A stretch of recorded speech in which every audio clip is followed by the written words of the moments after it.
పనిచేసుకోవడానికి.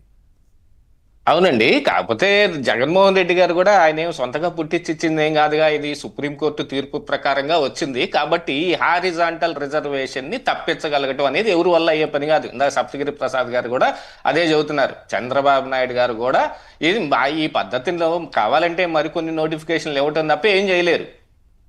అసలు ఈ హారిజాంటల్ ఈ ఈ పద్ధతిని జగన్మోహన్ రెడ్డి తెచ్చినా అసలు ఎవరు తెచ్చినా అది సరైన పద్ధతా కాదా అనే దాని మీద కదా చర్చ నడవాల్సింది. నిజంగా ఏదైనా తప్పు చేసుంటారు అని అంటే ఇందులో ఒక్కొక్క స్పెసిమెన్ ని మరి వివరించడం కూడా జరిగింది. ఫలానా అభ్యర్థి ఎవరైతే మీడియాలో మాట్లాడుతూ ఉన్నారో వైసీపీ ప్రోద్బలంతో మాట్లాడారా, వేరే ఏ కారణమైనా ఉండొచ్చు. ఎందుకంటే మనకి రాని ఉద్యోగం పక్కనోడికి వస్తే మనకి ఎంత దుగ్ధగా ఉంటుంది, ఎంత బాధగా ఉంటుందో అందరికీ తెలుసు. అందులో నాకెందుకు రాలేదు అని అనిపించిన వాళ్ళు ఎవరు మాట్లాడినా పద్ధతి ఒకటి ఉంది.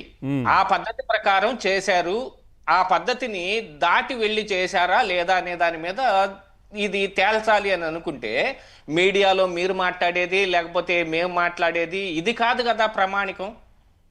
దీని మీద ఏమైనా అభ్యంతరాలు ఉంటే కోర్టుకు వెళ్లాల్సింది, కోర్టు తేల్చి చెప్పేది కదా. కాకపోతే వైసీపీ ఆడుతున్న ఒక రాజకీయ క్రీడలో మరి విపక్షంలో ఉన్నప్పుడు ఏదో ఒకటి చెయ్యాలి కాబట్టి ఇలాంటివన్నిటినీ తెరపైకి తెచ్చే ప్రయత్నం చేస్తారు. కానీ వీళ్ళు కూడా ఈ అభ్యర్థుల పట్ల కానీ వీళ్ళకి రాని ఉద్యోగాల పట్ల కానీ నిబద్ధత ఉంటే దాన్ని మీడియాలో మాట్లాడటం కాదు, కోర్టుల దాకా వెళ్ళి తేల్చాలి. వీళ్ళ తరపున వాళ్ళు పోరాడాలి, న్యాయ పోరాటం చెయ్యాలి. ఆ పోరాటం ఏం చేయరు. ఇంకా విచిత్రమైన అంశం ఏంటంటే ఒక ప్రెస్ మీట్ పెట్టారు జగన్మోహన్ రెడ్డి గారు. ఆ ప్రెస్ మీట్ పెట్టిన తర్వాత జరిగిన కొన్ని పరిణామాలతోటి వాళ్ళ కుటుంబ చరిత్ర మొత్తం బయటపడిపోయింది. ఏ రాజారెడ్డి రాజ్యాంగం అనేది ఏదైతే గతంలో పిలువబడతా ఉందో ఆ రాజారెడ్డి గారు చేసిన అకృత్యాలు అఘాయిత్యాలు, ఆయన అడ్డం పెట్టుకుని వైఎస్ఆర్ చేసిన పనులు, దాంతో జగన్మోహన్ రెడ్డి క్యాలిబరు కెపాసిటీ లేదు, ఆయన అంతరంగం, ఇవన్నీ ఆయన ప్రెస్ మీట్ తర్వాత ఎప్పుడు బయటపడ్డాయో వెంటనే తీసుకొచ్చారు 2 అంశాలు. ఆ 2 అంశాల్లో ఒకటి ఈ మెగా డిఎస్సిలో జరిగిన తప్పులు, రెండవది రాజధాని రైతులు. వీళ్ళిద్దరితోటి జగన్మోహన్ రెడ్డి గారు ప్రెస్ మీట్లు పెట్టి లేదు వాళ్ళతోటి మీటింగులు పెట్టారు. ఈ అమరావతిలో భూములు ఇవ్వని రైతులు ఎప్పుడు మొదట్లో జరిగిన ఈ ల్యాండ్ పూలింగ్ అప్పటి నుంచే ఇవ్వని ఉన్న రైతుల్ని కొంతమందిని పోగేసి మాట్లాడితే అందులో వెంటనే నేలపాటుకి చెందిన అశోక్ అనే ఒక రైతు ఏం చేశాడు, ఇంకంతే జగన్మోహన్ రెడ్డి తోటి కానీ మరి ఈ అమరావతి తోటి కానీ ఇది అయ్యేదేం కాదు అని ఆయనే సిఆర్డీఏకి వెళ్ళి ఆయనే తన చేతులతోటి తను 10-12 సంవత్సరాలుగా ఇవ్వని భూమిని ఆయనే అప్పగిచ్చాడు. ఒక పాయింట్లో బూమరాంగ్ అయింది. అట్లాగనే ఇప్పుడు ఈ అంశంలో కూడా బూమరాంగ్ అవుతానే ఉంది. కాకపోతే ఏంటంటే దీని మీద ప్రభుత్వం చాలా లేటుగా రియాక్ట్ అయింది. ఆ ఒక్క విషయంలో ఈ ప్రభుత్వాన్ని ఖచ్చితంగా నిందించి తీరాల్సిందే. ప్రజల్లో ఏదైనా ఒక దుష్ప్రచారం జరుగుతున్నప్పుడు ఇమీడియట్ గా రియాక్ట్ అవ్వాల్సిన అవసరం ఉంది కదా. వ్యవస్థలు ఉన్నాయి, మీకు ఇంటెలిజెన్స్ ఉంది, మీకు లేదు. అసలు డైరెక్ట్ గా ప్రెస్ మీటే వస్తే మరుసటి రోజు అన్ని వివరాలతోటి మీరు పెట్టాల్సింది వారం తర్వాత పెట్టారండి.